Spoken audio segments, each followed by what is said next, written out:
বাংলা থেকে সনাতন সংস্কৃতি হারিয়ে গেছিল, আপনারা বিন্দুমাত্র বিচলিত হবেন না।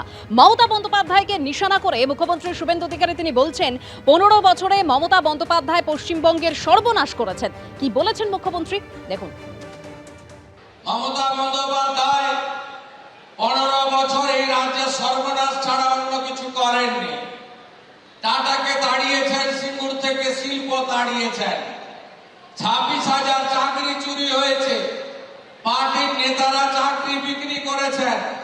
মমতা ব্যানার্জি নিজে গিয়ে কালীঘাট থানায় আসামিকে লকআপ থেকে ছাড়িয়ে নিয়ে গেছেন এবং অসংখ্য আরজি কর থেকে কসবা ল কলেজ অনেক ঘটনার সাক্ষী এই রাজ্যে। Public service commission, school service commission, police recruitment board এবং নিয়োগের সমস্ত জায়গাগুলিতে দলীয়করণ এবং ক্যাডারদেরকে বসিয়ে অন্যায়ভাবে এই রাজ্যে যুবক যুবতীদের স্বপ্ন ধ্বংস করেছেন।